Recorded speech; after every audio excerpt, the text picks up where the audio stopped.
Dans cette vidéo, je vais vous expliquer comment faire pour réduire, voire éliminer la cellulite. Donc, restez jusqu'à la fin de cette vidéo et surtout, n'oubliez pas de liker et de vous abonner à ma chaîne.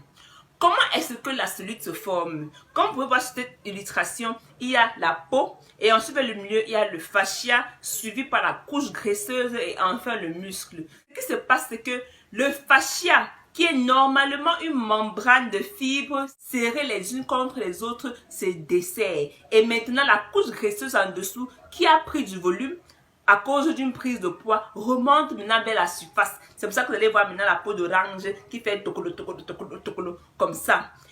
Donc, pour éliminer cela ou réduire cela, il faut 1. Resserrer le fascia. 2.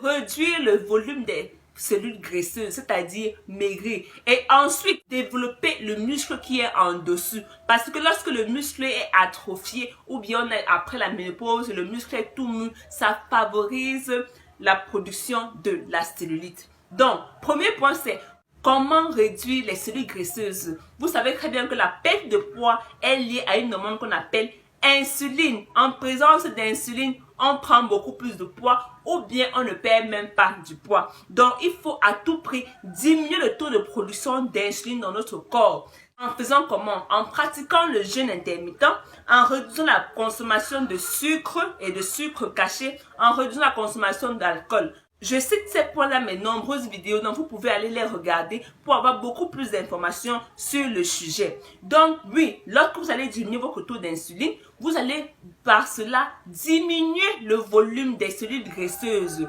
qui vont vous permettre de réduire sur le temps votre cellulite. Et ensuite, il faut donc resserrer le fascia.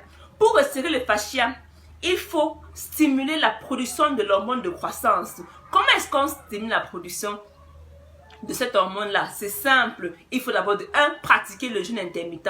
Plus vous jeûnez, plus l'hormone de croissance se produit dans votre corps. C'est juste extraordinaire, n'est-ce pas? Oui. Et ensuite, il faut pratiquer des exercices ciblés. Des exercices ciblés pour la partie que vous voulez à tout prix réduire la cellulite.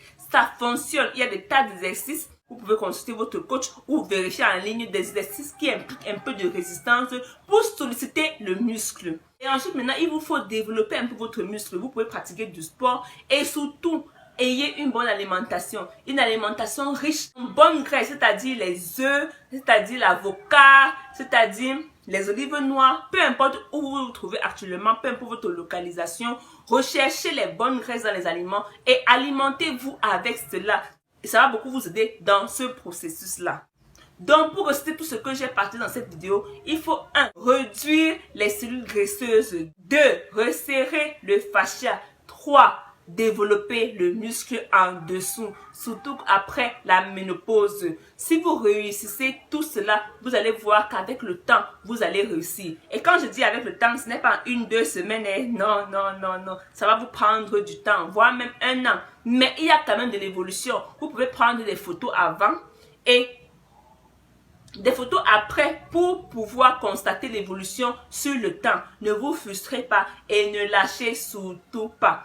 Et surtout, rappelez-vous que moi j'offre un suivi alimentaire. Peu importe votre localisation, que vous soyez en France, Togo, Bénin, Cotonou, Kinshasa, peu importe, je vous apprends comment pratiquer le rééquilibrage alimentaire pour pouvoir perdre et maintenir son poids. Non, non, non au régime. Prenez un régime qui va aller avec votre vie quotidienne. Par exemple, vous n'allez pas commencer un régime keto lorsque vous savez que vous aimez bien les pâtes, vous aimez bien les gâteaux, vous aimez bien le riz parce que vous allez assurer le temps, ça va vous fatiguer et lorsque vous allez vous arrêter, le triple va revenir.